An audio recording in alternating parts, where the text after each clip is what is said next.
Black rock drinks the surf. White water thunders into blue, then drains back through channels cut by fire and time.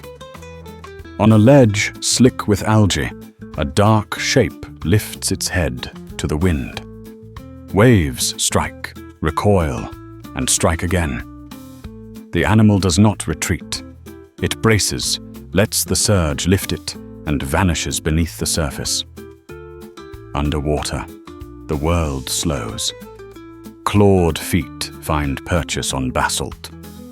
A long, flattened tail sculls once, twice tall, steady as a metronome. The body hugs stone where currents press hardest, and a blunt snout grazes a film of green from the rock. Bubbles ribbon upward and are gone. The rhythm is simple. Feed, glance, hold. The surface boils in the distance, untraceable from below. A breath is a memory being spent carefully, grain by grain. A lull arrives. The animal releases, rides the backwash, and slides into daylight.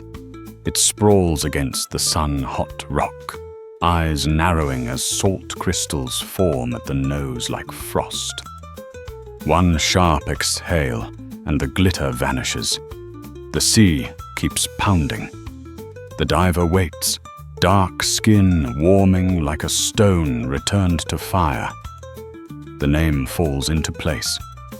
A marine iguana. Endemic to the Galapagos archipelago, it is the only lizard that forages in the ocean. The rarest answer to a common question. Where is the green in a field of black and blue? Isolation sculpted this body into a marine reptile adaptation that looks improbable until the camera slows down. The tail is flattened side to side, a swimmer's oar. Toes are long and clawed, strong enough to grip volcanic rock scoured by waves. The snout is blunt, built for scraping short algal turfs rather than plucking leaves. Along the skull and down the spine, spines rise like the trace of a sleeping dinosaur. The skin is dark, often near black, an absorber for dawn sun. On either side of the skull, nasal salt glands root excess seawater salts into a briny sneeze. Fountains of crystalline proof that land reptiles can manage ocean chemistry. Life follows tide here. At low water, the feeding grounds shine just below the surface. At high water, they move into the surf and beyond. Small and medium animals graze intertidal films when waves allow. The largest males dive offshore to deeper algal beds, disappearing into surge channels and returning scraped clean of green.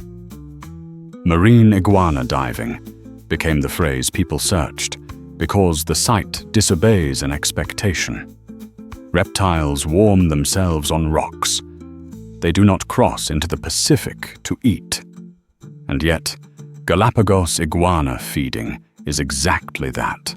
Subtidal algae clipped by a lizard that times its minutes to the ocean's metronome. Which brings the puzzle close. How has a cold-blooded reptile adapted to survive repeated deep dives in frigid waters?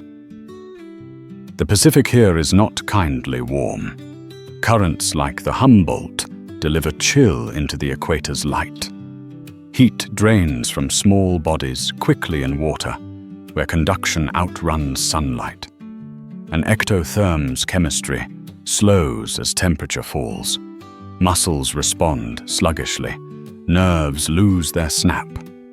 Hold your breath too long, and the debt comes due in frantic limb beats and clouded judgment. Add waves that slam, channels that tumble, and rocks dressed in slippery films, and the scene reads like a checklist of reasons to stay ashore. Yet the routine repeats. Dive, graze, rise, bask. Dive again when warmth returns. The breath holds last minutes in large males, shorter in small animals. The sea takes heat, and the sun pays it back. Between these ledgers, an animal survives at the edge of two elements. Cameras catch the obvious, claws cheating the surge, tails sweeping like oars, the white sneeze of salt. But the deeper adjustments are quieter, inside the chest and under the skin, nearly invisible and still decisive. The first answer is timing.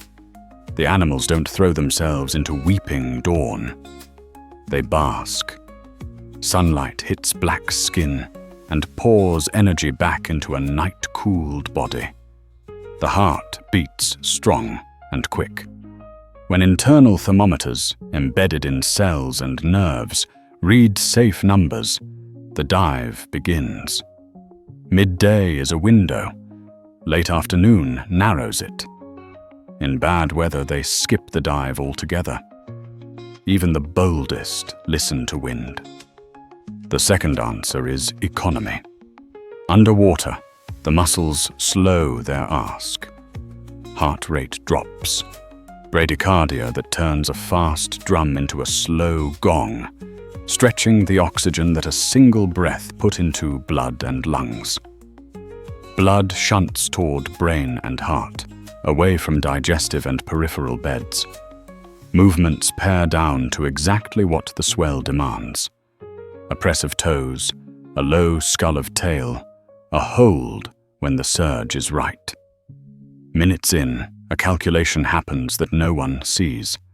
The animal releases, rides the backwash, and climbs the air again like a tool returning to its charge. The third answer is size. Heat leaks out of small bodies quickly. It trickles from large ones. Big males can hold warmth longer and dive farther from shore. Juveniles stay close and shallow. The camera makes this look like bravery. Thermodynamics makes it look like math. Even so, the same math punishes excess. On cold, windy days, many forego the sea and scrape food where surf meets air. A cold water reptile can become a rock in the sun as easily as it becomes a shadow underwater. These choices are real. They do not cancel the remaining mysteries. How does a brain, sensitive to oxygen and temperature, stay clear enough to make decisions in a surge channel after minutes of silence? How do muscles deliver force as heat drains from them when a mistake means slamming flesh into rock? How do hearts resume strong rhythms after long, slow beats without stutter? Several lines of explanation enter here. One emphasizes behavior as shield. In this view, marine iguana underwater success begins and ends with bask dive cycles. Dark skin and flattened shapes are solar panels, rock memory and wave reading are skills. The animals cut their dives short when cooling becomes obvious, pace their foraging across the tide, and huddle in sheltered basks where bodies re-warm more quickly. Even the famous salt sneeze is timed, extra salt excreted after feeding and warming, not mid-dive when the loss of water could bend chemistry the wrong way. The strength of this behavioral hypothesis is its modesty. No exotic biochemistry required, only disciplined scheduling and cautious reading of seas. A second hypothesis attends to physiology. Here, diving is a controlled slide into low demand. Bradycardia extends breath hold time. Peripheral vasoconstriction reduces heat loss by throttling blood to skin and limbs. Blood chemistry buffers the acids that rise when brief anaerobic bursts occur, when a surge forces a hard push off rock or a sudden sprint to the surface. Some studies report relatively large blood volumes and high hematocrits for body size, useful for carrying oxygen. Skeletal muscles may carry myoglobin stores like those of other diving vertebrates. permitting local oxygen use without constant supply. None of this turns a reptile into a seal. But together, these changes lengthen dives and narrow risk.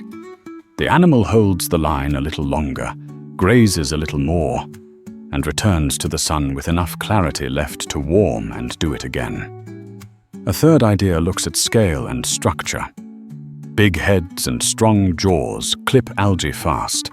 More food per second shortens cold exposure. Strong claws, rough belly scales, and low hydrodynamic posture reduce wasted movement in surge. The tail isn't a fast propeller, it's a slow stabilizer, giving the body a way to lean into rock rather than fight water. Even the skull tells a story, blunt and low, minimizing drag when waves attempt to peel a forager from the reef.